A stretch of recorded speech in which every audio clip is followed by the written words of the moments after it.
Bonsoir à tous, bonsoir à toutes, bienvenue à la Cité du Vin. On est ravis de vous accueillir ce soir pour la dernière conférence des Vendanges du Savoir de ce semestre. On se retrouvera après à la rentrée en septembre. Très beau sujet ce soir sur la minéralité. Donc, je laisserai Stéphanie Marchand vous présenter Jordi Ballester et introduire ce beau sujet. Pour le dérouler, on va avoir à peu près 1 heure de conférence. Ensuite, on va avoir une demi-heure de questions-réponses. Donc voilà, essayez, si vous avez pendant la conférence des questions qui vous viennent, retenez-les. Vous pourrez les poser en suivant. Bienvenue à tous ceux qui nous suivent sur Zoom également. Vous pourrez aussi également poser vos questions dans la rubrique Q&R en bas de la plateforme Zoom. Et nous les retranscrirons à l'intervenant pour qu'il puisse y répondre. Vous pouvez nous faire part aussi de vos remarques s'il y a le moindre souci technique, de son, de volume, d'image. On essaiera d'y pallier au maximum. Voilà, je vais vous souhaiter une très belle conférence, un beau moment. Merci à vous d'avoir bravé les bouchons de ce départ en week-end et la pluie, même si elle s'est arrêtée. Et je vais passer la parole à Stéphanie Marchand, membre de l'ISVV. Merci beaucoup Loïc. Bonsoir à tous et bienvenue à cette soirée des Vendanges du Savoir, cette dernière soirée de la saison. Alors je ne sais pas vous, mais moi quand je suis au restaurant, que je commande un verre de vin blanc et que le serveur me demande si je veux du vin blanc fruité ou minéral, je sens une sorte de raideur dans mon cou et un petit énervement. Et j'oscille entre colère et déception parce que tout simplement je ne comprends pas ce qu'il me dit. Et il est vrai que le mot minéral, c'est un concept qui est connu de tous, mais compris de personne, sauf ce monsieur. Et heureusement que Jordi, qui est enseignant-chercheur à l'Université de Bourgogne, donc à Dijon, et qui est aussi mon ami. Donc du coup, je suis très fière de te recevoir ce soir. S'est attelé à la question, il a constitué toute une équipe, la Team Minerality, au travers du monde, pour essayer de tirer sur ce concept et puis voir ce qu'il y a à l'intérieur. Et donc merci Jordi d'être présent, merci d'avoir fait le voyage. Un plaisir.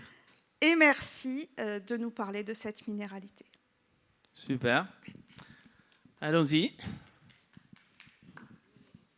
Alors, donc c'est pas mal comme intro, hein, parce que là, ça enchaîne très bien avec mon début de présentation.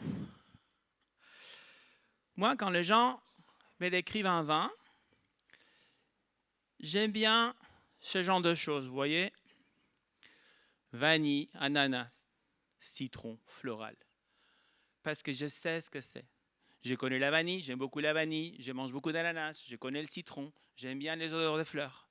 Donc j'ai un référentiel pour chacune de ces caractéristiques. Mais des fois, les gens préfèrent me parler de schiste, de craie, de silex, de fossiles. Et moi, je ne mange pas tout ça. Je ne sais pas ce que ça sent, je ne sais pas ce que ça goûte. Et ils me disent, mais si, c'est la minéralité. Et moi, je ne sais pas ce qu'ils veulent me dire. Donc du coup, je me suis un petit peu intéressé, ça m'a un peu gratté l'intellect. Et je me suis un petit peu intéressé à ces sujets. On a été un petit peu poussé à le faire par des journalistes, en particulier une journaliste qui s'appelle Sally Easton, qui nous a un petit peu mis sur le sujet en 2010, donc ça fait déjà un bail. Et elle nous a dit, bon, ça suffit, tout le monde utilise, on ne sait pas ce que c'est, il faut faire quelque chose, les scientifiques, vous devez faire quelque chose. Donc avec ma complice Wendy Parr et moi-même, on a attaqué le sujet en tant que chercheurs. Alors, pourquoi s'intéresser à la minéralité? Donc, première chose, c'est un descripteur très utilisé. Ensuite, ça a toujours une connotation positive, ce qui le rend encore plus intéressant. Mais la paradoxe arrive quand on se rend compte qu'il est mal défini. Donc, quelques exemples du fait que c'est très utilisé. Donc, déjà, c'est un descripteur qui commence à apparaître dans les années 80. Ce n'est pas un descripteur hyper classique comme citron, acide, sucré. Hein. C'est un petit peu un néologisme, si vous voulez. Et vous voyez ici, sur ces grappes de citations dans le guide Hachette, que j'imagine que tout le monde connaît, sur les appellations chablisiennes, vous voyez l'augmentation de la citation du mot minéral tout au long des années. Alors on peut se dire, est-ce que c'est parce que les vins ont changé de goût? Pas sûr, pas sûr. C'est peut-être juste que les gens ont bien aimé ce mot et ils se sont mis à l'utiliser. Sally même dit que c'est un mot qui est très tendance. Elle disait ça en 2009, vous imaginez? Et on était au bout de la montée. Et cet autre monsieur, il a fait des comptages dans un journal très connu qui s'appelle Wine Spectator. Et sur 27 000 citations, elle a trouvé 27 000 citations des minérales ou minéralités, et ce qui était beaucoup plus de double que fruité. Donc vous imaginez des vins qui commencent à être plus décrits comme minéral, comme minéraux, que comme fruités. C'est un peu bizarre quand même. Ça a toujours une connotation positive. Il suffit de regarder quelques descriptions des vins dans les brochures des vignerons, dans les guides sur Internet. Vous allez trouver toujours que c'est une bonne chose. D'accord ? Quelques exemples. La minéralité est un des aspects les plus mystérieux et appréciés du goût du vin. John C. Robinson qui dit la minéralité est devenue une qualité très désirée dans le vin contemporain. Ça a été dit en 2020. Donc, ça reste quand même un sujet qui est extrêmement d'actualité dans la filière et dans le marché aussi. Et c'est un concept mal défini. Par exemple, vous avez ici un blog de David Coble qui dit personne ne sait très bien ce que ces mots signifient, mais il est de plus en plus employé pour décrire un vin. Il fait sur l'apparition, blablabla. Il dit devenir incontournable si ce n'est systématique. Vous voyez, c'est presque, pour se rendre intéressant, il faut qu'on ait les mots minéral dans une description. Et ce n'est pas qu'une histoire française. Vous voyez, partout dans le monde anglo-saxon est très, très porté sur ces concepts-là. Et vous voyez bien les titres des blogs, vous voyez, ça exprime vraiment qu'est-ce que c'est. Est-ce que c'est ci, est-ce que c'est ça? Beaucoup d'hésitations, beaucoup de doutes. C'est un concept qui est vraiment mal défini. Et bon, partout dans le monde, vous voyez les Italiens, vous voyez les Espagnols, les Grecs, les Russes, les Chinois. Tout le monde se pose la question depuis presque une quinzaine d'années, quoi. Et tout ça, c'était des journalistes. Mais les chercheurs, qu'est-ce qu'ils en disent, les chercheurs? Donc, les chercheurs aussi, ils sont un petit peu démunis, ou ils étaient à l'époque. Là, on parle, oui, c'est effectivement des années 2008-2010. Vous voyez bien qu'ils n'ont pas forcément des réponses à nous donner, y compris dans un papier relativement récent de 2016. Ce n'était pas encore très clair. Donc, j'espère qu'à la fin de la conférence, ce ne serait peut-être pas limpide, mais j'espère qu'au moins, ça sera plus clair. Donc, comme je vous ai dit, depuis 2010, je travaille sur ces sujets et puis pas mal de personnes ont rejoint un petit peu le sujet dans différents pays. Donc, vous avez ici leurs photos et leur origine. Donc, je vais essayer de condenser une dizaine d'années de recherche aujourd'hui. Alors, je vais vous présenter 3 approches pour comprendre qu'est-ce que c'est que la minéralité. C'est des approches qu'on a menées dans nos laboratoires. Une approche conceptuelle. Donc l'idée, c'est de comprendre comment les dégustateurs conceptualisent la minéralité dans leur tête. Et pour ça, on utilise des questionnaires et on fait des entretiens. Une approche qui est sensorielle, purement sensorielle, où on met en place des dégustations à l'aveugle avec des protocoles scientifiques très sérieux. Et on essaye de comprendre ce qu'ils perçoivent, pas seulement ce qu'ils conceptualisent, mais aussi qu'est-ce qu'ils perçoivent. Et on complète ces 2 approches par une approche chimique où on mesure pas mal des composés chimiques du vin, comme des composés d'arômes, des acides, des sucres et bien sûr des minéraux, parce qu'on a une petite idée que minéralité, ça pourrait être lié aux minéraux, a priori. Donc, on va commencer par cette approche conceptuelle dont je vous ai parlé. Donc, grosso modo, ça consiste à demander aux gens c'est quoi pour vous la minéralité. Donc là, c'est un petit peu chargé. On va essayer d'explorer ça tranquillement ensemble.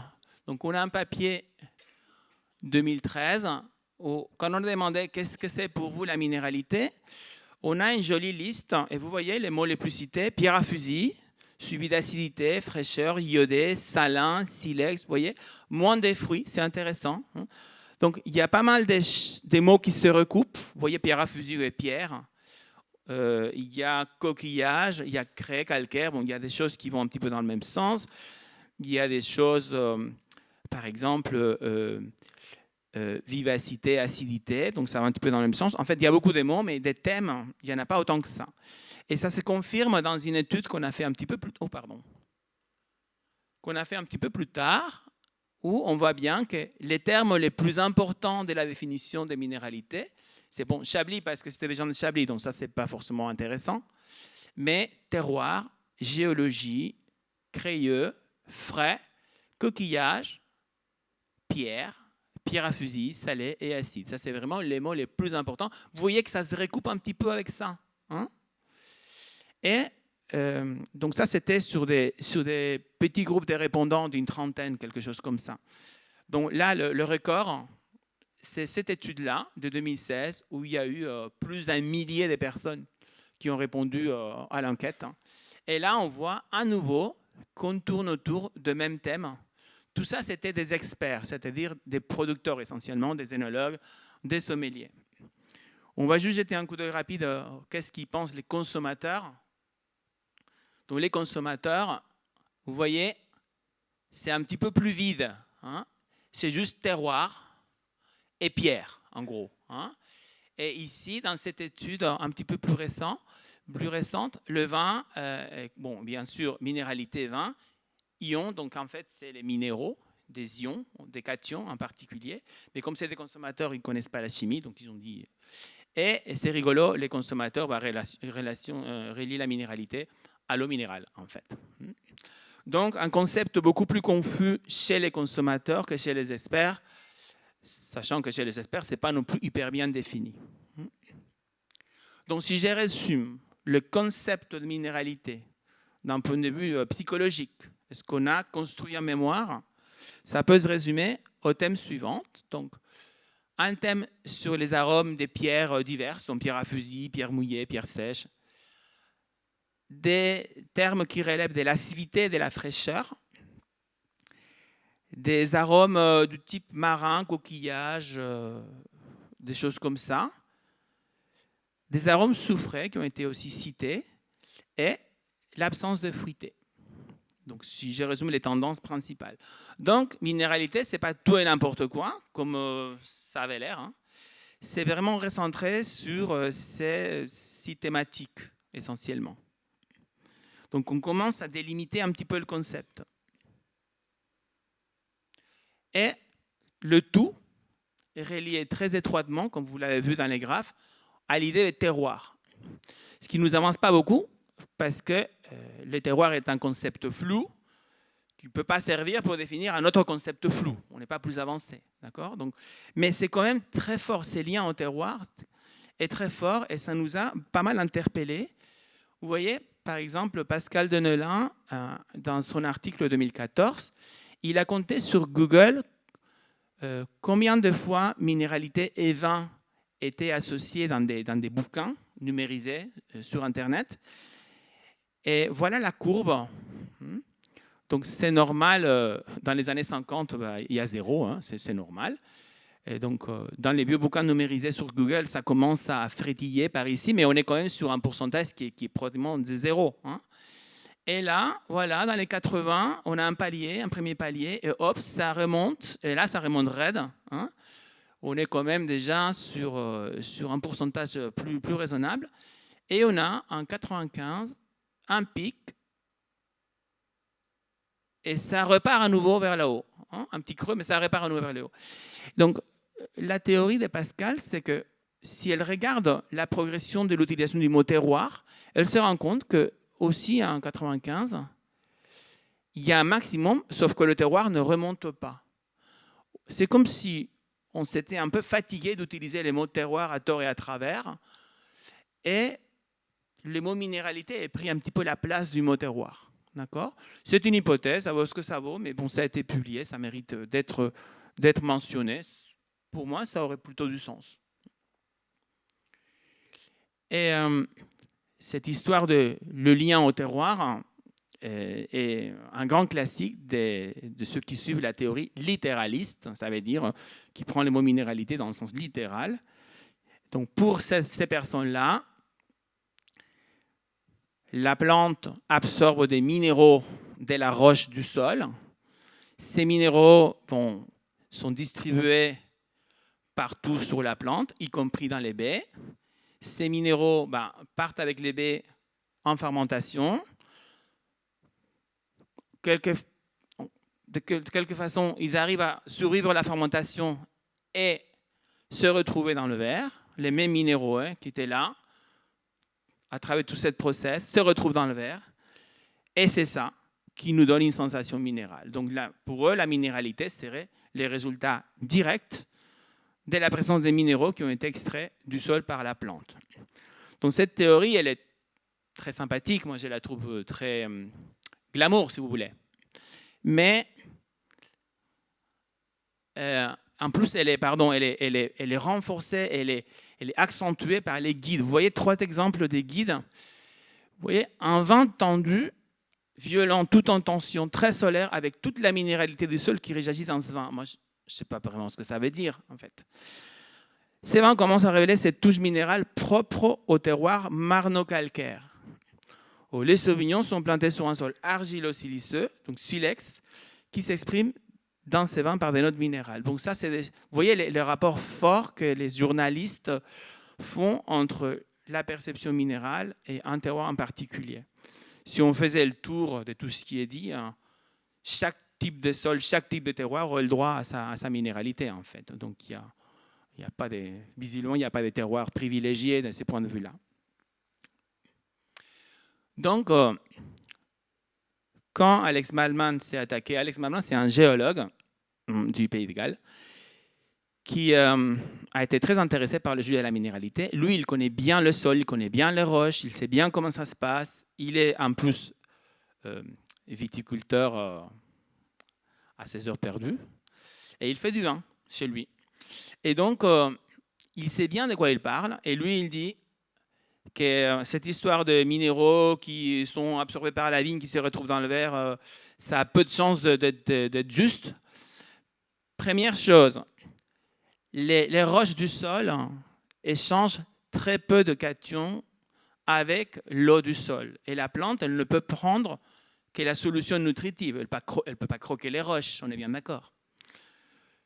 Donc, première chose, première limite, il y a très peu d'échanges de minéraux entre la roche et la solution nutritive.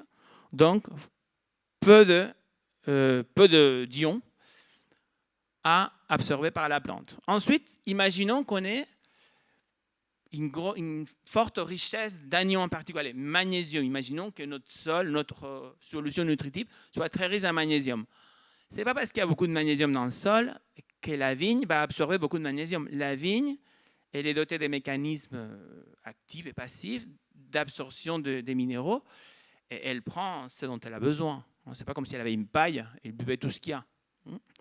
Donc, ça ne marche pas non plus. Ce n'est pas si simple. Et pour finir, une fois on quantifie les concentrations des minéraux dans un vin, on se rend compte qu'ils sont tous sous leur seuil de perception. Donc, il est très peu probable que la théorie littéraliste soit la théorie qui explique la minéralité. Donc, il va falloir aller chercher ailleurs. Donc, on va passer à la partie 2 qui est toute l'exploration sensorielle du concept de minéralité. Et je vais commencer par vous présenter une étude qu'on a faite avec du chardonnay de Bourgogne. Il y a quand même des régions en Bourgogne qui sont connues par un style minéral, notamment Chablis. Et donc, ça nous a paru un bon endroit pour démarrer notre investigation, sachant que c'est une étude de 2013 qui a démarré en 2010. Donc voilà, nous avons un panel de 34 experts bourguignons, donc des vignerons et des œnologues, qui ont dégusté 18 vins de Chardonnay de Bourgogne, qui venaient de toutes les régions de Bourgogne, sauf la Côte d'Or. Je vous explique. La Côte d'Or, c'est une région où on élève beaucoup les vins en fût. On a des boisages très forts. Et on a considéré que des boisages très forts allaient masquer ce qu'on cherchait. Donc, on a décidé de ne pas les inclure.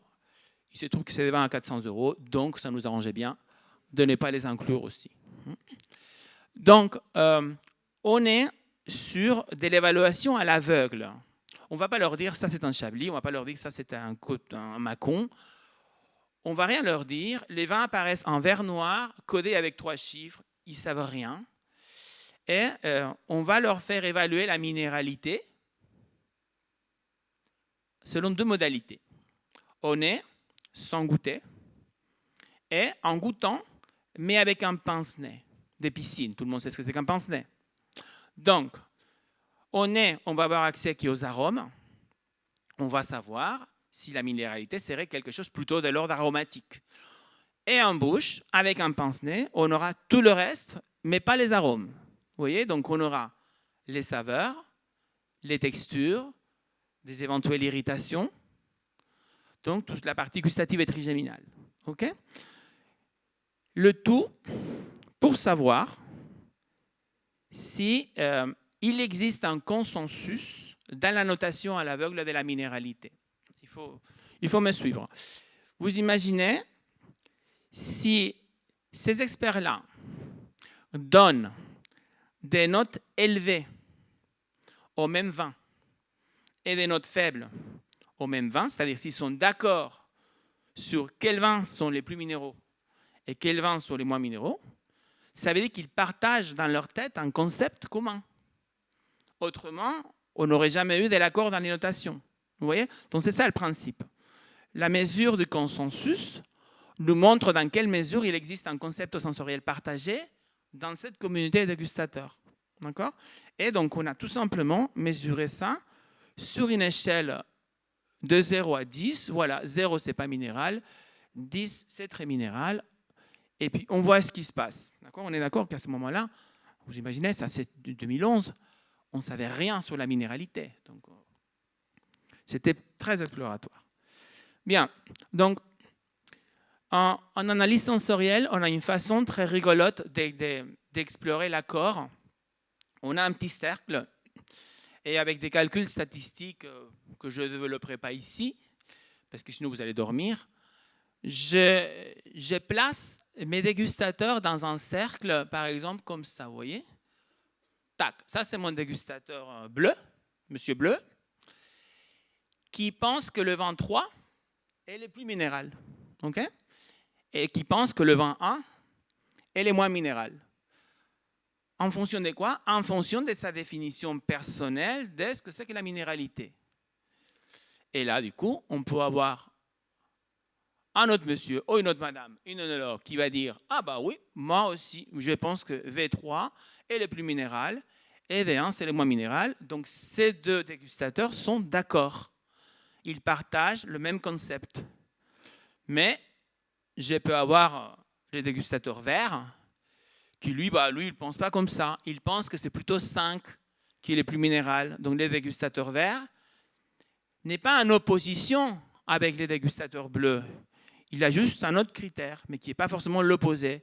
Mais on peut avoir les cas de figure où on a carrément des concepts opposés.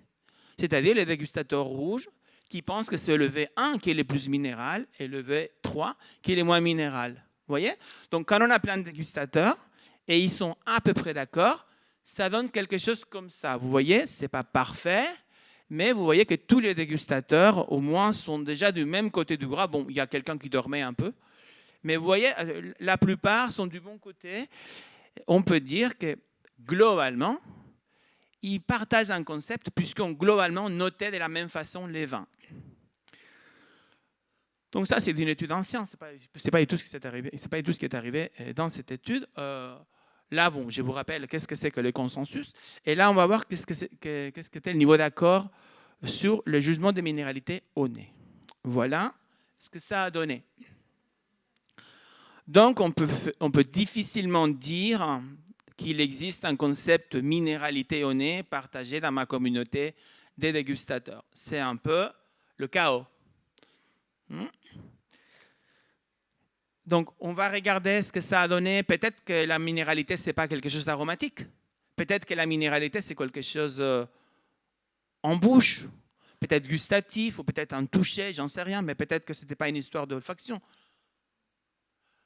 Donc là, avant de passer à la partie en bouche, je voulais dire, dans ces chaos, j'ai essayé de trouver un peu d'ordre et j'ai fait des paquets de dégustateurs. C'est encore une analyse statistique, peu importe, qui me permet de faire des paquets de dégustateurs qui penseraient à peu près pareil. D'accord ? Donc, parmi mes 30 dégustateurs, il y a des petits paquets.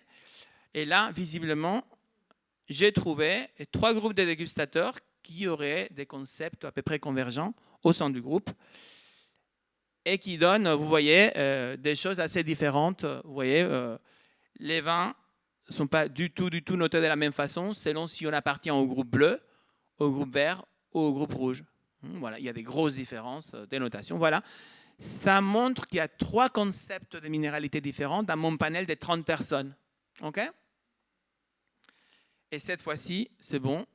On va voir ce que ça a donné avec le pince-nez. Bon, c'est pas mieux. C'est pas mieux. À nouveau, énormément de désaccords au sein du panel. Et donc, il faut faire des groupes. Et à nouveau, je trouve 3 groupes. Vous allez me dire, génial. Bon, du coup, j'ai 3 groupes. Mais en fait, non. Parce que les groupes issus de l'évaluation au nez ne contiennent pas les mêmes personnes que les groupes issus de l'évaluation en bouche. Donc, en fait, je n'ai pas 3 groupes, j'ai 6 groupes. D'accord ? Donc, voilà. Moralité de cette étude, il n'y a pas, pour ces groupes de dégustateurs, pour ces cépages, des concepts consensuels sur qu'est-ce que c'est que la minéralité. Okay ? Donc, on aurait pu arrêter là. Hein. Franchement, on aurait pu arrêter là. Voilà, je ne serais pas là aujourd'hui. Okay ? Mais on a décidé de continuer sur Sauvignon blanc. Voilà, je vous montre ici une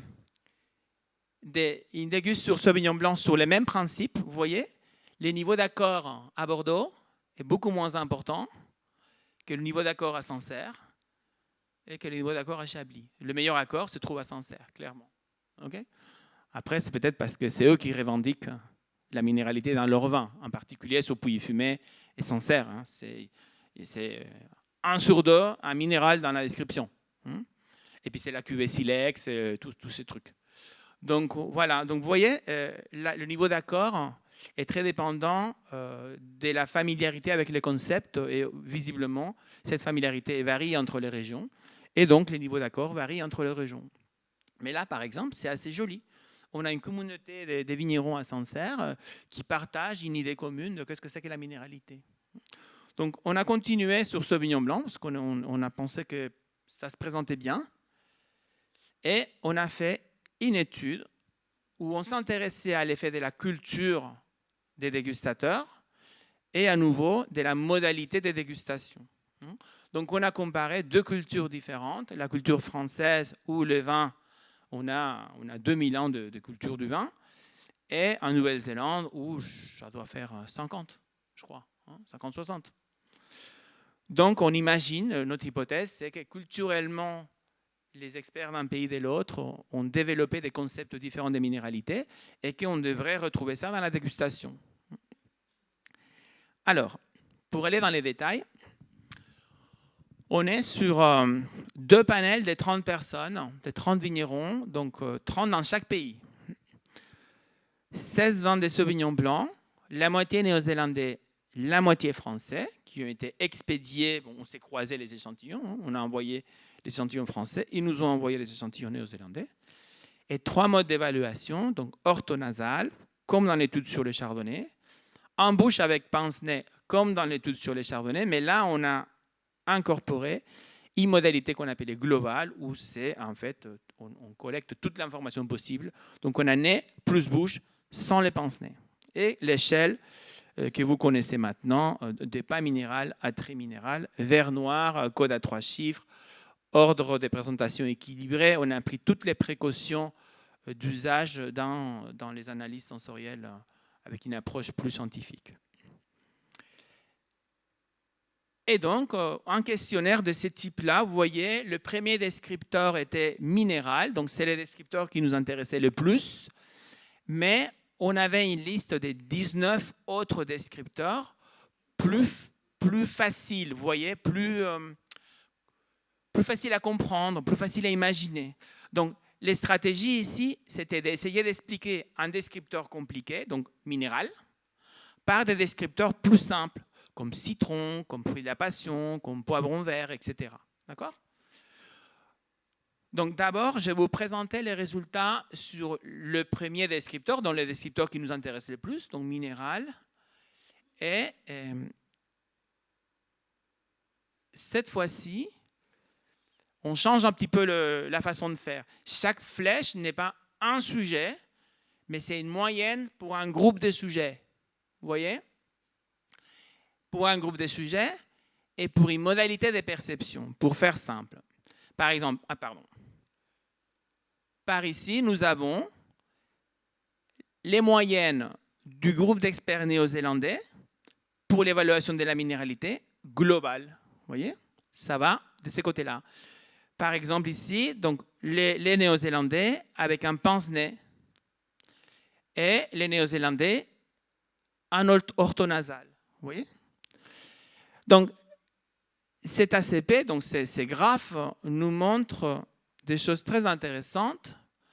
Regardez, ici, c'est super intéressant. Nous avons la minéralité évaluée par des Français globale, c'est-à-dire avec toutes les informations possibles, qui est presque superposée, on dit qui est très corrélée, à la minéralité des Français en orthonasal.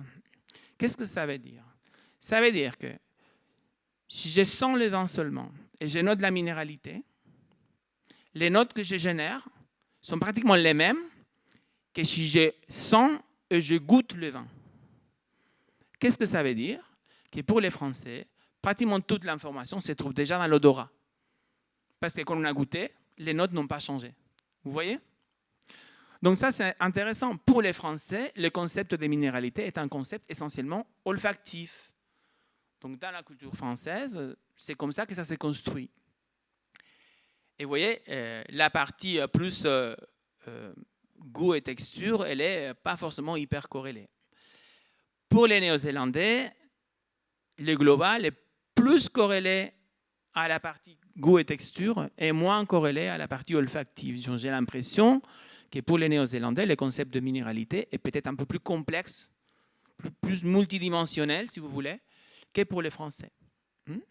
Mais n'oublions pas que tout le monde ici est du même côté du graphe. Il n'y a aucune opposition entre deux groupes. Donc, ce qu'on peut dire, c'est que globalement, tout le monde est d'accord, mais que sur l'axe 2, il y a des nuances qui sont propres à chaque culture. Plus olfactif pour les Français, plus multidimensionnel pour les Néo-Zélandais. Vous voyez, donc on a deux concepts de minéralité qui ne sont pas identiques.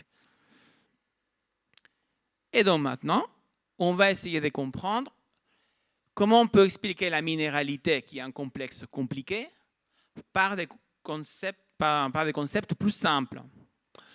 Donc, à nouveau, c'est des statistiques que je n'ai pas très envie de présenter ici. Ça s'appelle une régression multiple.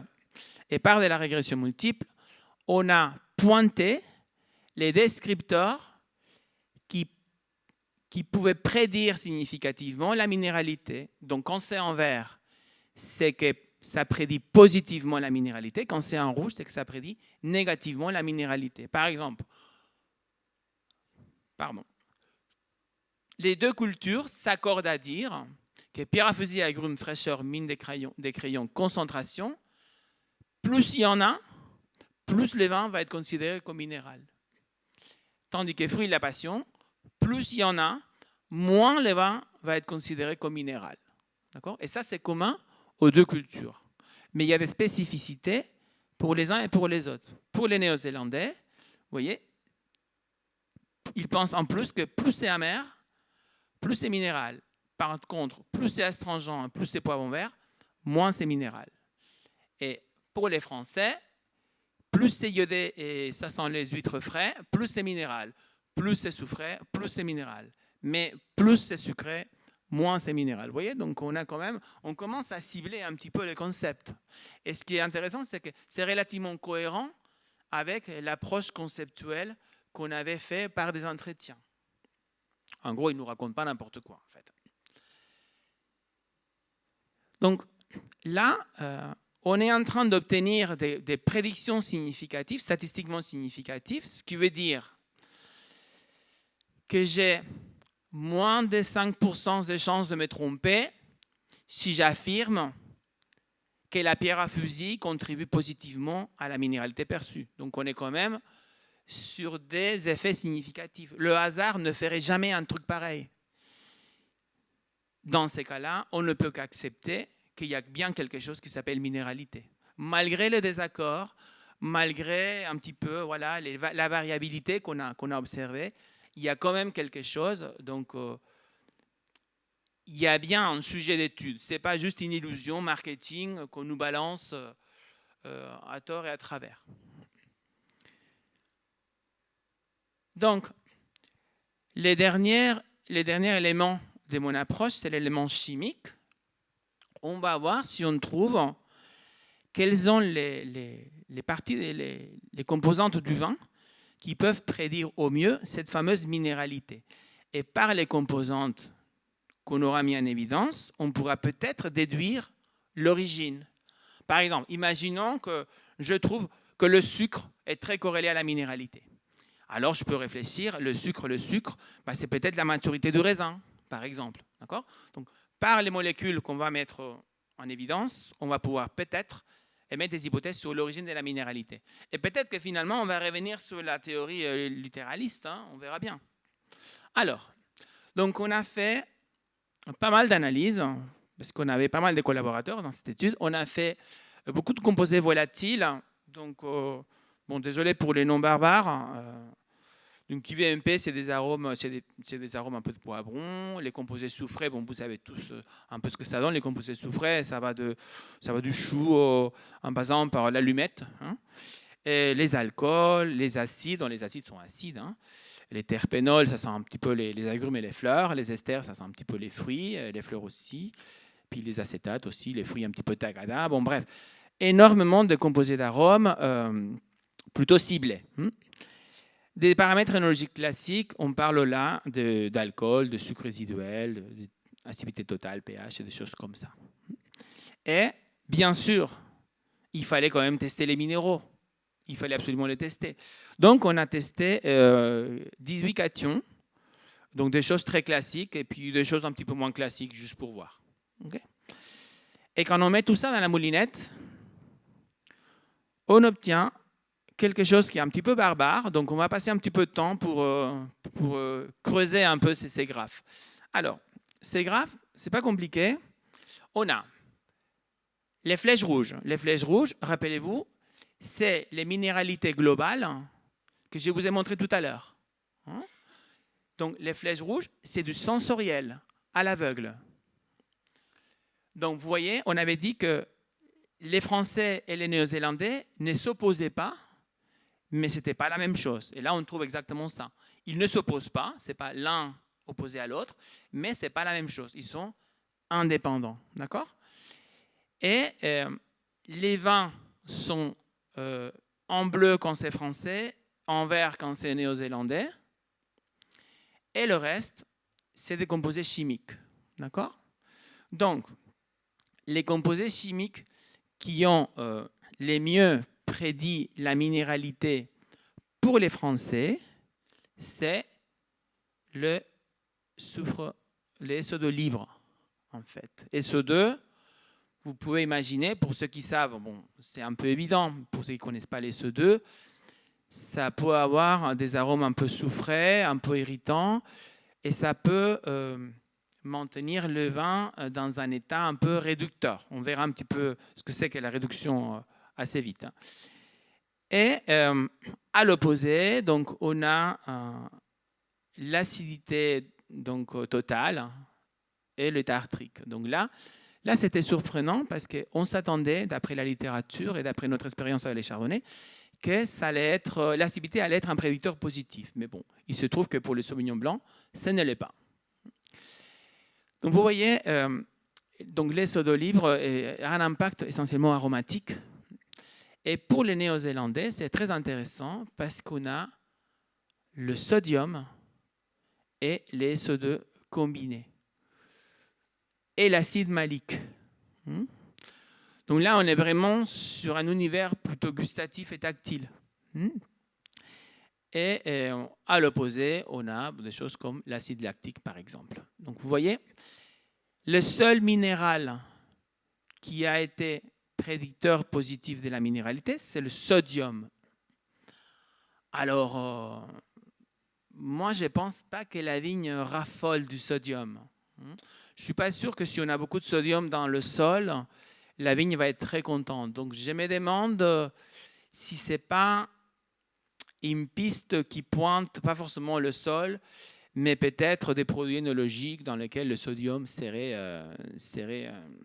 une partie intégrante. Par exemple, des bentonnites, des choses comme ça. Donc, pas les minéraux, mais plutôt des acides organiques et du soufre. Okay? Donc, si je résume, on a retrouvé des choses significatives, conceptuelles, sensorielles et chimiques. Et ce qui montre bien que la minéralité, ce n'est pas une illusion, c'est bien un concept sensoriel qui existe, qu'on peut mesurer, pour lequel on n'a pas forcément un accord très fort, mais qui, dans certains groupes de dégustateurs, a du sens. Et donc, du coup, on a très envie de savoir comment est-ce qu'on fait un vin minéral. Donc, pour ça, on a juste demandé aux vignerons. Ce n'est pas compliqué. On a fait une étude où on a fait des enquêtes auprès des vignerons qui nous ont donné leurs secrets.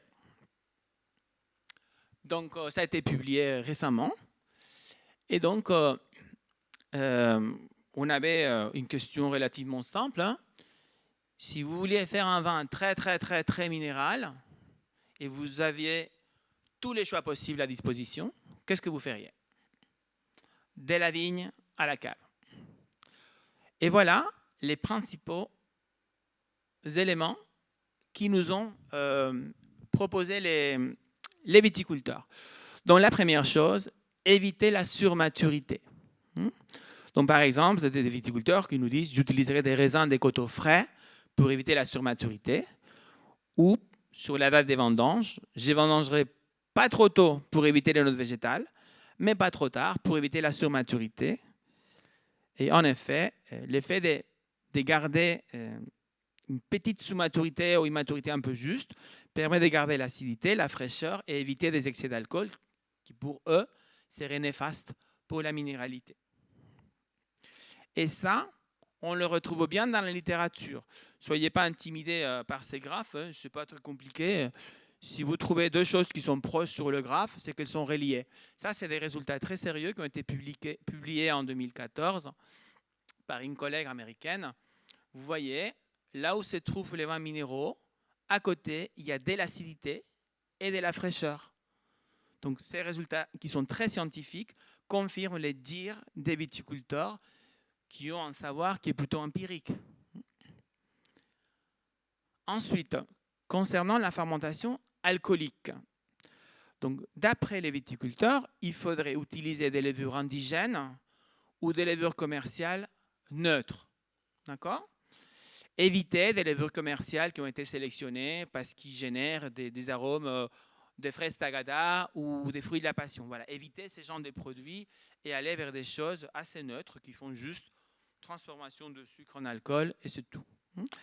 Et aussi jouer sur la température de fermentation. Si on fermente à température assez basse, on va vraiment favoriser la formation des composés très fruités.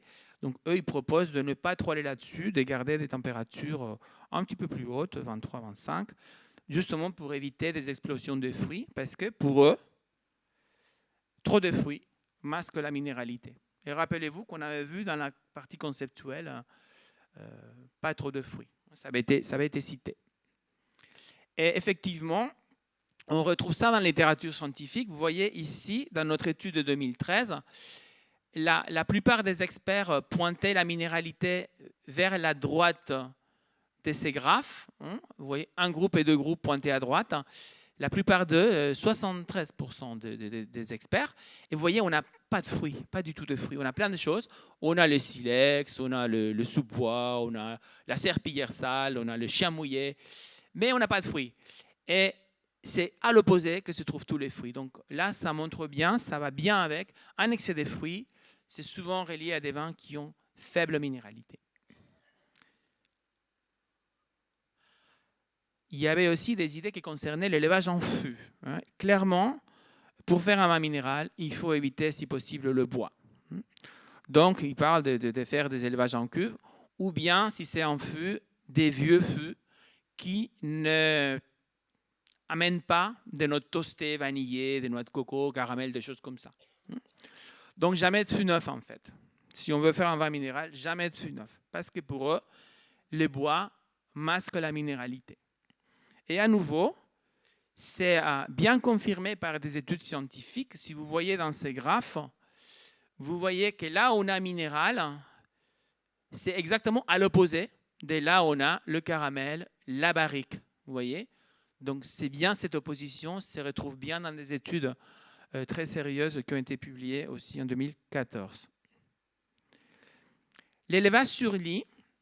Alors, les lits, c'est des levures mortes. Une fois ils ont fait leur travail, on les garde, on laisse les vins dans leur lit parce que l'autolyse, la dégradation de ces lits apporte des choses intéressantes au vin et elles sont en plus réductrices. Elles gardent le vin, elles protègent le vin contre l'oxydation. Et des fois, elles produisent de la réduction dans le vin. Dans la réduction, oui, j'avais promis que j'allais expliquer. La réduction, c'est essentiellement, à l'origine de la réduction, c'est des composés soufrés. Donc, on peut avoir des choses assez horribles en réduction. On peut avoir de l'œuf pourri, on peut avoir la serpillière sale, on peut avoir le chou cuit. Et on peut avoir des choses un peu moins graves, comme par exemple les fameux coquillages, c'est aussi un composé soufré, ou la pierre à fusil, c'est aussi un composé soufré. Okay? Donc, vous voyez, réduction, il y a des réductions vraiment très embêtantes. Et des fois, ça nécessite de carafer les vins pendant des heures. Mais il y a des réductions que les viticulteurs presque diraient qu'ils apprécient. D'accord? Comme la fameuse pierre à fusil, comme la fameuse coquille d'huître fraîche. Donc voilà, c'est un petit peu dans ce sens-là qu'ils s'expriment. Vous voyez, donc ils veulent une légère réduction, mais pas quelque chose de gênant, plutôt pierre à fusil, coquille d'huître. Donc parce que pour eux, une légère réduction fait partie de la minéralité. Et donc, ça, à nouveau, se retrouve très bien sur la littérature scientifique. Vous voyez ici, minéralité. Qu'est-ce qu'on a à côté? Bon, à nouveau, rappelez-vous, on a les SO2, mais on a la pierre humide. À nouveau, les SO2. Donc, tout ça, c'est composé de soufré. Ces arômes des pierres, c'est bien des choses qui sont liées un petit peu à un milieu réducteur, mais qui ne vont pas à un niveau sérieux, comme ça serait l'œuf pourri, où là, on n'est plus du tout dans les clous. Vous voyez, là, pour continuer avec les fameux composés soufrés, ça, c'est une étude de nos amis suisses qui ont fait ça sur chasselas. Et vous voyez, un jury a distingué deux chasselas qu'ils ont considérés comme des beaux exemples de minéralité et deux autres chasselas qu'ils ont considérés comme non minérales. Et vous voyez les concentrations en H2S et en disulfane, vraiment énormément plus dans les chasselas minérales et beaucoup moins dans les chasselas non minérales. Ça montre bien une implication forte des composés soufrés dans ces concepts de minéralité.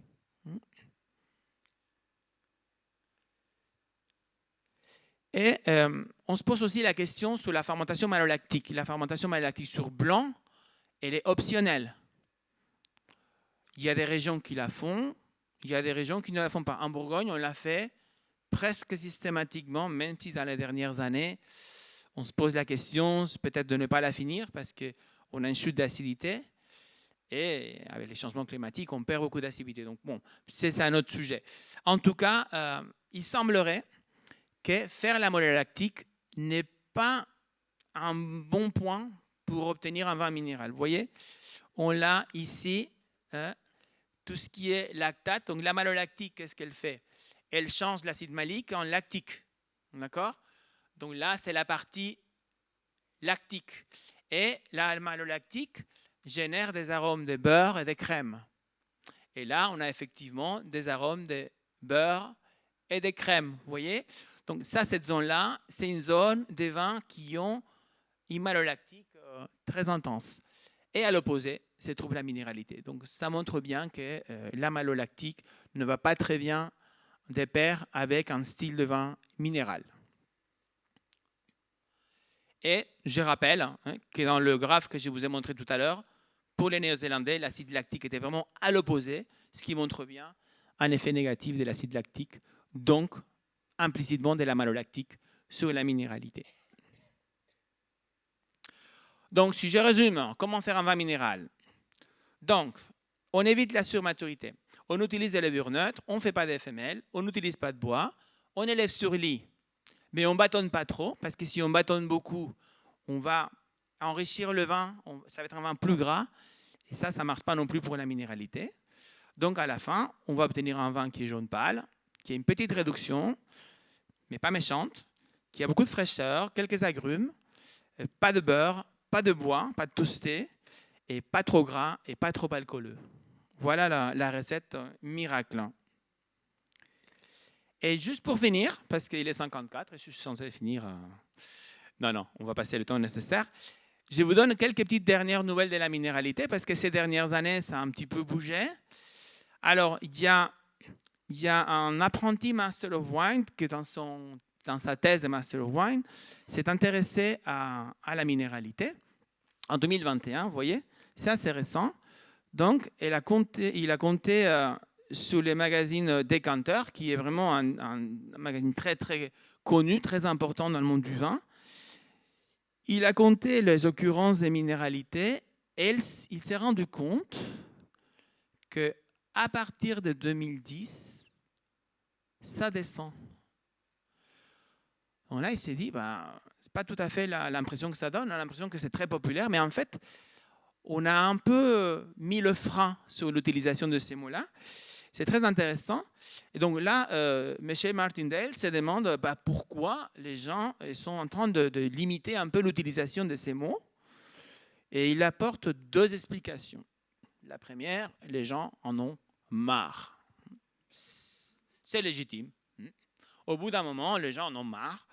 Donc, ça renvoie à un article de Boiling qui a demandé à 400 experts de concours International Wine Challenge, qui est un très gros concours, il leur a demandé quels mots souhaiterez-vous voir bannis des descriptions de vin.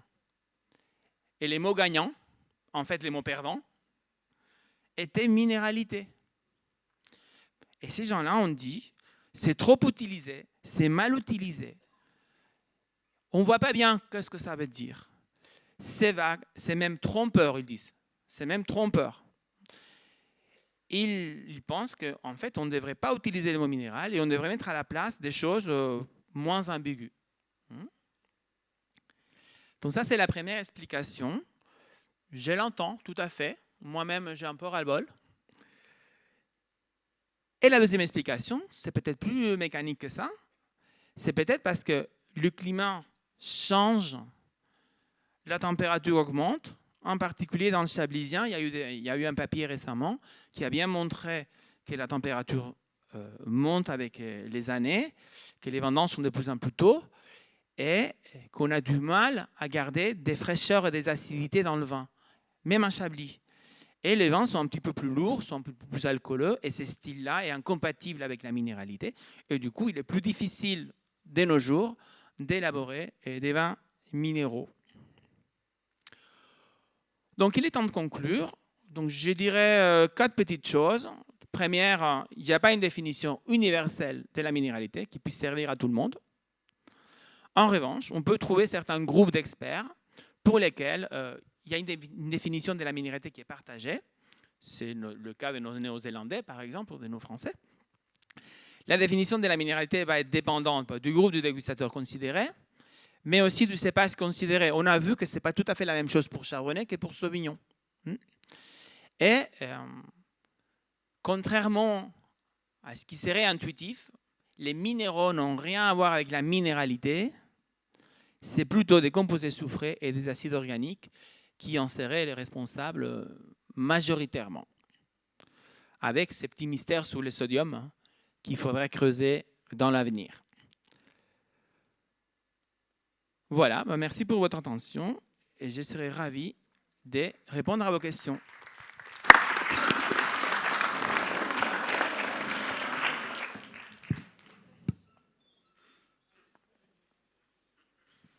Merci beaucoup Jordi. Donc il est temps maintenant de répondre aux questions. Voilà. Donc pour les questions, on a plusieurs possibilités. Vous avez le petit micro-ballon que vous connaissez pour ceux qui sont déjà venus. Il suffit de lever le bras et on vous fera parvenir le petit micro. Et puis il y aura aussi les questions de Zoom auxquelles on va répondre, je l'espère. Parfait. On a une question tout en bas de Marguerite. Oui. Tu fais avec le micro. Je vais le mettre. Merci beaucoup pour cette conférence très, très stimulante. Moi, je me posais une question par rapport à vos experts et à vos groupes d'experts. Est-ce que ce sont des hommes et des femmes, donc en quantité? Est-ce qu'ils ont des appréciations différentes? Et est-ce que cela ne fonctionne pas aussi en fonction de l'âge? Est-ce que ça ne joue pas dans l'appréciation de la notion de pierre à fusil, minéralité, etc. Alors, toujours, en sensoriel, il y aura toujours des effets de l'expérience dans ce qu'on en fait de nos sens. Ça, c'est sûr. On a observé, contre toute attente, à pas mal d'occasions, que l'expert en vin, c'est sûr qu'il y a de la variabilité entre experts, mais on a trouvé très souvent des accords entre experts en vin des différents pays, par exemple. J'ai l'impression qu'il y a une espèce de formatage, vous voyez, par les diplômes d'œnologue, par les différents masters en œnologie qu'on peut faire à Davis, qu'on peut faire. J'ai l'impression qu'on a un petit formatage et puis qu'on va un peu tous dans la même direction, on partage de vocabulaire commun. Après, voilà, c'est pour ceux qui sont diplômés, parce que dans mes experts, effectivement, il y avait des gens qui étaient des vignerons, qui avaient 30 ans d'expérience, mais qui n'avaient pas forcément un diplôme d'œnologue. Donc, effectivement, on va avoir une variabilité entre sujets. Quand on travaille avec des experts, malheureusement, on ne peut pas équilibrer ni nos classes d'âge, ni nos sexes. Il n'y en a pas suffisamment, donc on est assez content d'avoir ce qu'on a, donc on ne fait pas la fine bouche, et donc du coup, effectivement, on peut avoir des déséquilibres de sexe et d'âge, donc avec des sensibilités de vécu très différents, et peut-être, en partie, ça explique les très gros désaccords qu'on a trouvés au début. Et donc, si on a de la variabilité interindividuelle, et en plus on a un concept flou, on aurait fait ça sur la fraise, ça aurait mieux marché. Mais oui, tout à fait, je vous suis tout à fait, il y a des variabilités. Merci beaucoup. On a une question. Oui, bonjour. Merci beaucoup pour votre présentation. Tout au long de votre présentation, à travers les études, vous parliez de cépages blancs. On a vu beaucoup de vins blancs et en fait, on n'a pas vraiment abordé la question du rouge. Est-ce que, parce qu'on sait que dans les rouges, il y a cette réduction, la légère réduction, est-ce qu'il y a aussi cette idée de minéralité? Est-ce que ça a été étudié, la minéralité dans les vins rouges? Alors, il y a très peu de choses sur la minéralité. Oh là, alors, l'utilisation du mot, elle existe pour rouge, mais énormément. Et j'ai l'impression que ça a même monté sur rouge dans les dernières années, mais c'est juste des observations personnelles. Je n'ai pas d'études. Il y a une étude espagnole qui a travaillé sur les rouges, minéralité pour les rouges. C'était très exploratoire et je ne suis pas très convaincu par les résultats, mais bon, ça a le mérite d'exister. Mais il y a très peu de choses. Donc nous, on a fait le pari que ça allait être... qu'on avait plus de chances de réussir si on attaquait les blancs plutôt que les rouges, parce qu'on avait des régions qui revendiquait fortement cette minéralité, à tort ou à raison, je ne sais pas. Mais on voit Chablis, on voit Sancerre, la Loire des fois, voilà. Donc on sentait qu'on avait plus de chances de réussir si on partait sur les blancs. D'ailleurs, quand on a demandé aux gens, pour vous c'est quoi la minéralité, il y a eu énormément de citations des vins blancs et très peu de citations des vins rouges. Donc même dans le concept mental, hein, je pense qu'il est plus associé au vin blanc qu'au vin rouge, au jour d'aujourd'hui. Et c'est vrai que cette question a été posée 2 fois sur Zoom. Okay. La question du vin. Non, mais rouge. c'est vrai que oui, il fallait s'y attendre. Qui s'entend. 2 fois sur Zoom, et une personne a évoqué aussi la minéralité du champagne. Bon, qui va... Tout à fait. Ouais. Le champagne réclame haut et fort la minéralité, ça c'est sûr et certain.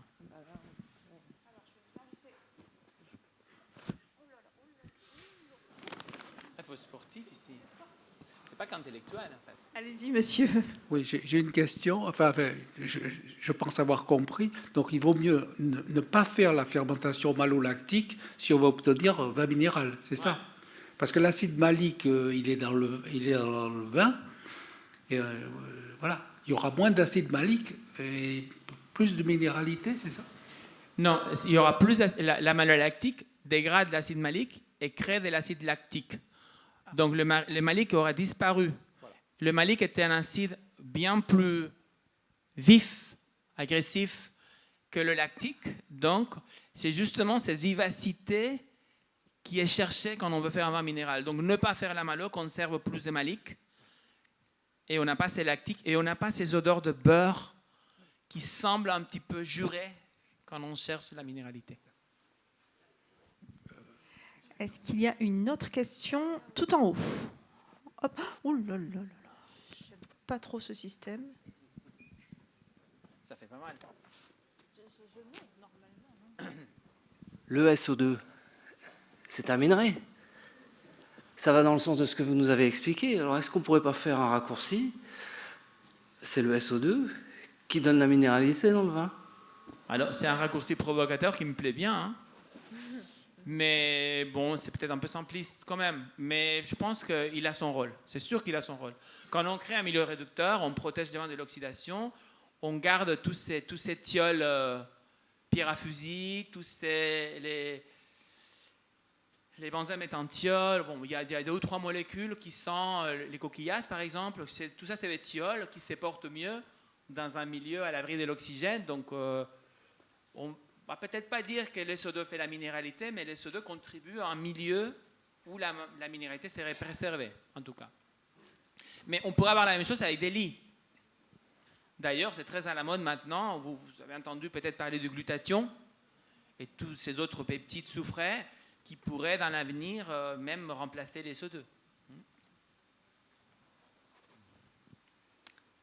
Alors, on a une question tout en bas. Peut-être qu'on ne va pas lancer le truc. Oh, avec on va lui plusieurs faire étapes. des Plusieurs petits étapes. Petits bons, ouais. On allait me prévenir et j'aurais amené un casque. Mais je ne suis pas certaine d'être fan de ce système, en fait. Alors, oui, pour continuer dans la provocation, ne pourrait-on pas se passer carrément du mot minéralité? Je fais référence notamment à quelqu'un qui détestait le mot minéralité, c'est notre professeur Denis Dubourdieu, qui est à l'ISVV. Il suffisait de dire le mot pour que le poil se hérisse. Et pour se prendre une avoinée. Voilà, je pense que... Mais vous avez vu qu'il n'est pas le seul, il y a 400 personnes qui veulent que ça disparaisse. Alors, par chance, on voit que la courbe descend. Ouais. Moi, personnellement, j'essaye d'éviter. Dans mes classes, dans mes cours, si je détecte de la pierre à fusil et de la salinité, je serais tenté de dire le vin est minéral. Ben non, je veux dire qu'il a des notes de pierre à fusil et puis il est salé. Et je vais m'arrêter là. Et chacun fait ce qu'il veut. Parce que je n'ai pas envie de confondre mes étudiants avec des mots mal définis, en fait. D'accord ? Après, si on fait un peu d'effort, on voit qu'on a quand même des limites autour de ce concept. On pourrait quand même s'en servir, mais le problème, c'est qu'on s'en sert à tort et à travers. C'est un mot décoratif. On en abuse, même quand il n'y en a pas, même quand il n'y a aucune case décochée, on va mettre une petite touche minérale en finale. Voilà. Juste parce que c'est joli. Et c'est ça qui agace les gens.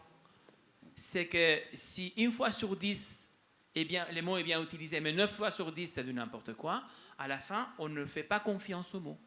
Et on n'a qu'une envie, c'est de ne pas l'utiliser. Donc, je suis tout à fait d'accord avec vous. D'autres questions? J'ai quelques questions sur Zoom. Ouais. Alors, je me permets de les poser maintenant parce qu'elles collent avec ce qui vient d'être dit. J'ai une question de Gilles de Revel. Tu vois qui c'est? Vaguement. Donc, Gilles nous parle en fait finalement du cœur des critiques. Et il nous demande si l'umami n'aurait pas remplacé minéralité dans le cœur des critiques. Pas dans la réalité du vin, dans le cœur des critiques. Et donc, finalement, est-ce qu'on n'aurait pas un excès d'utilisation de ce mot? Et est-ce qu'il faudrait démonter ce nouveau concept à la mode? Et est-ce qu'il faudrait démonter les concepts à la mode d'une manière générale? Après, moi, je suis dans un labo psychologique, donc j'aime bien démonter les concepts à la mode. C'est presque mon full-time job. C'est très intéressant parce que l'umami a été incorporé dans la narrative de la minéralité, en tout cas dans la profession. On a des cuvées umami à Chablis. Donc c'est très intéressant. Comme c'est un peu flou l'umami, en tout cas dans notre culture, c'est quelque chose un petit peu ambigu, légèrement salé, légèrement sucré, un peu une petite consistance. C'est vrai qu'on est quand même dans un flou de saveurs, donc ça va bien avec un flou conceptuel comme la minéralité. Donc ça ne m'étonne pas qu'on joue à ça, à mettre l'umami dans le concept de minéralité. On ne l'a pas testé, mais moi je me demande vraiment si l'umami est un descripteur intéressant pour décrire le vin. Je ne suis pas sûr. Il y a des gens qui adorent. Alors là, de l'umami par-ci, de l'umami par-là. Je ne suis pas sûr que ça soit quelque chose qu'on doit utiliser beaucoup. Compte tenu de la composition du vin, on est quand même sur des peptides, sur des acides aminés. Et donc, il faudrait qu'il y en ait quand même pas mal pour avoir une dominante umami, comme on peut avoir une dominante acide, une dominante amère ou une dominante sucrée, quoi. Donc, je pense que les signaux umami sont très, très, très bas. Donc, je pense que les gens qui utilisent umami très souvent, c'est plutôt parce que ça fait joli, parce qu'en société, c'est bien de balancer des mots comme ça.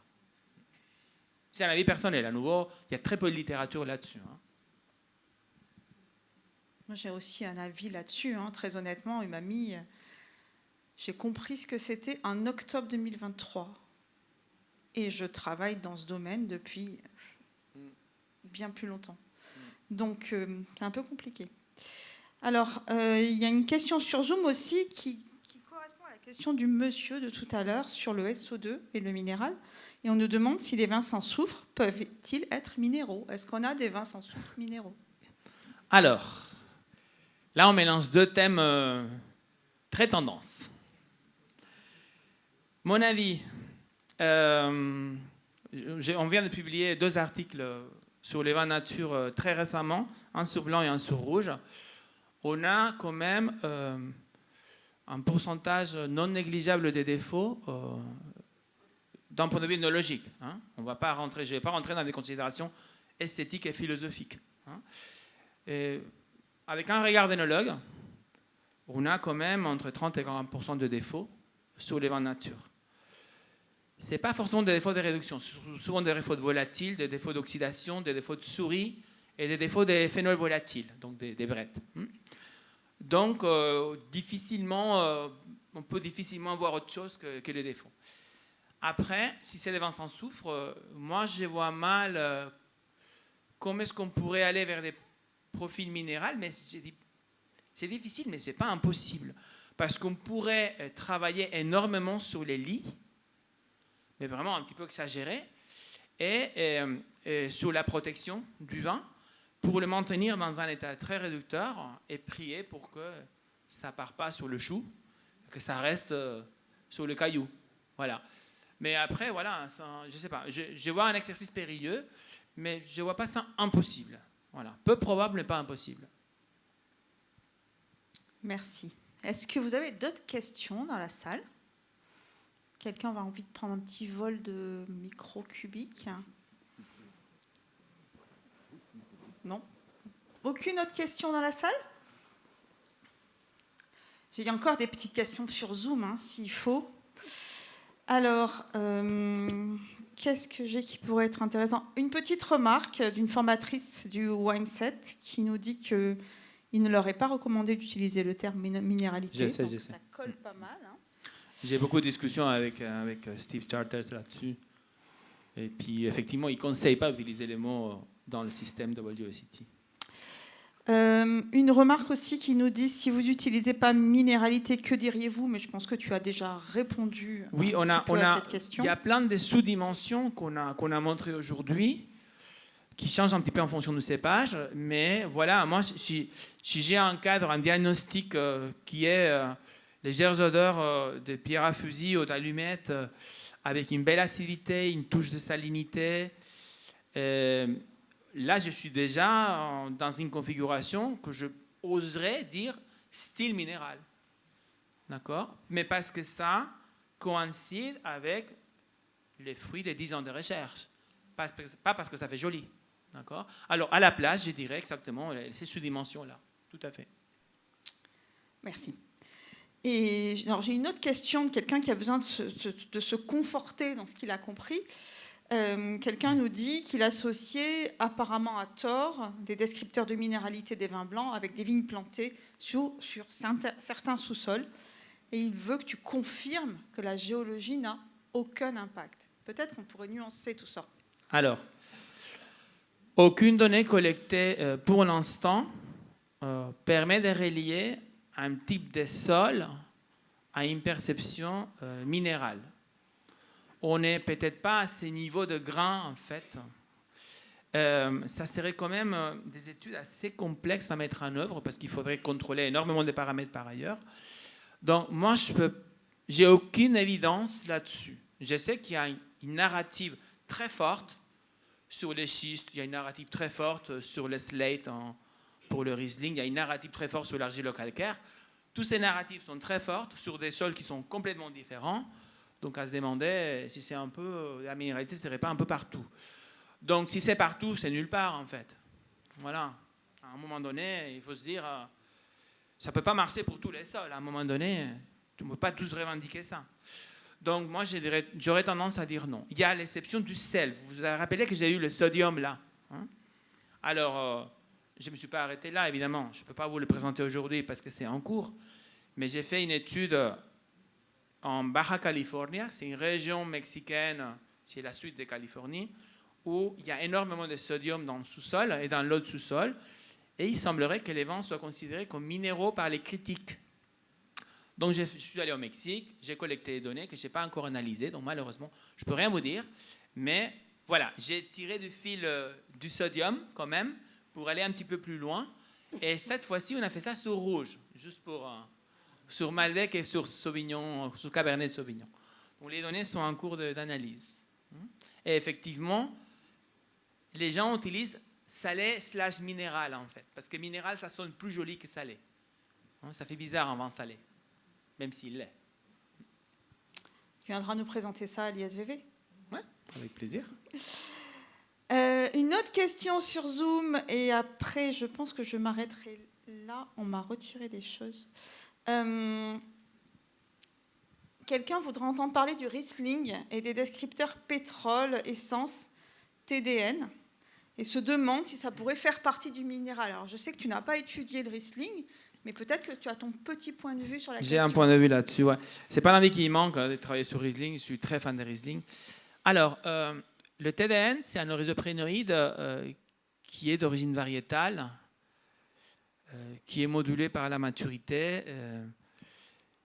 Je vois, pas dans la littérature. Dans la littérature, je n'ai jamais trouvé que le pétrole soit inclus dans la galaxie minérale, mais dans des ouvrages un petit peu plus grand public, vous voyez, les sondes de dégustation, vos premiers pas dans la dégustation, de ce type d'ouvrage, vous connaissez tous, il suffit d'aller à la FNAC. Et donc, dans ce type d'ouvrage, j'ai vu deux fois le pétrole dans la famille de la minéralité à côté de la pierre à fusil, mais ce n'est pas systématique, donc ça dépend un petit peu de chacun comme il le sent. Moi, je me dis que pétrole, c'est un composé organique. L'organique, ce n'est pas minéral. Donc voilà. Mais bon, franchement, chacun est libre d'avoir son avis, puis il y a de la place pour tout le monde. Ouais. À Bordeaux, tu sais, on a la librairie Mollard, on ne va pas à la FNAC. Ah, pardon. Donc, je suis sûr Faudra que je t'emmène. Si vous feuilletez un petit peu 2 ou 3 ouvrages, vous verrez que certains mettent le pétrole avec la catégorie minérale et d'autres pas. Alors, il faudrait faire remonter le petit cube parce qu'on a une question tout en haut. Et je pense qu'on sera pas loin des dernières questions. Par contre, sur le Riesling, j'ai fait des analyses de texte sur des guides et j'ai trouvé que pour les descriptions, j'ai comparé des descriptions de Riesling où il y avait les mots minéral avec des descriptions de Sauvignon où il y avait les mots minéral, avec des descriptions de Chardonnay où il y avait les mots minéral. Et pour le Riesling, le mot salé ou salinité est significativement plus cité que pour Chardonnay et pour Sauvignon. Ça, c'est des données que je n'ai pas publiées parce que ça ne fait pas un article, juste ça. Mais voilà, je vous le dis parce que j'ai fait des stats et puis c'est significativement plus cité pour Riesling que pour Chardonnay et pour Sauvignon. Monsieur? Alors moi, j'étais très jeune au moment des guerres napoléoniennes. Vous l'avez écrit en très gros. C'est quoi l'odeur de la pierre à fusil et ça goûte quoi la pierre à fusil? Alors, c'est très... Non, mais là, nous, on se la raconte, c'est l'appareil. Hein. Bon, c'est quand même rigolo qu'on utilise un mot pierre à fusil. Donc, personne ne sait exactement ce que ça fait. Si, alors, moi. Hein? Moi, Ah bon? oui, je Moi, te dirai fume après. pas, en tout cas, nous, au laboratoire, on a associé, pour créer une odeur de pierre à fusil, on prend un caillou, un autre caillou, et on tape dedans. Et ça fait une odeur qui est un peu de poudre à canon, un peu soufré, pour moi, ça serait ça. Hein? Mais c'est une tradition, le mot pierre à fusil, c'est une tradition. Je pense que silex tapé, ça pourrait être pour moi l'équivalent. Mais ça, c'est à nouveau, vous avez peut-être raison, ça ne sent pas du tout comme ça, la pierre à fusil. Moi, je n'ai pas fait les guerres napoléoniennes, j'étais en vacances. Donc, on l'associe. Alors, dans la littérature, la pierre à fusil est associée au BMT ou bien à des deux cailloux qui se frottent ensemble. Le BMT, c'est une molécule qui est benzène méthanthiol. Qui a été trouvée à Bordeaux en 2000. Par là. Tominaga. Par Takatoshi Tominaga, qui travaillait avec Denis Dubourdieu à l'époque, et il avait trouvé dans le champagne. Et c'est vrai que cette molécule sent très fortement le silex. Je vais me permettre de vous répondre. J'ai grandi dans les Alpilles en Provence. C'est un endroit où il fait chaud et où on a beaucoup de silex. Et quand on se promène un 14 juillet ou un 15 juillet parfois dans les Alpilles, le silex sent. Et il sent un peu la pierre à fusil. Et j'ai aussi une pierre à fusil. Ça marche. J'ai quelques remarques, alors quelques petites remarques sémantiques, où quelqu'un nous dit que le pétrole est une roche, ce qui n'est pas 100% faux, parce que ça vient de pétra en grec, et que donc ça peut être proche du minéral. Et cette même personne nous dit aussi que le SO2 n'est pas un minéral. Alors c'est vrai que c'était peut-être un petit raccourci, c'est un composé d'oxydation d'un minéral. On est désolé s'il y avait des chimistes qu'on a choqués. En tout cas, les SO2, ce n'est pas la chimie du carbone. Non, ce n'est pas la chimie du carbone, c'est sûr. Est-ce que vous avez d'autres questions? Je pense qu'on est au bout des questions de la salle. On va terminer par quelqu'un qui a fait une petite remarque, je pensais mieux, et qui m'émeut pas mal, dans la mesure où il a dit parlez des mots du vin ce soir. C'est un peu rendre hommage à Bernard Pivot, et je pense qu'on pense tous fort à lui ce soir, à ses travaux, à ses écrits, à la façon dont il avait reçu Émile Pénaud, à ses dégustations télévisées, et à tout ce qu'il a fait finalement pour le vin, les mots du vin, comme toi tu l'as fait ce soir. Merci beaucoup, Jordi. Au plaisir, merci.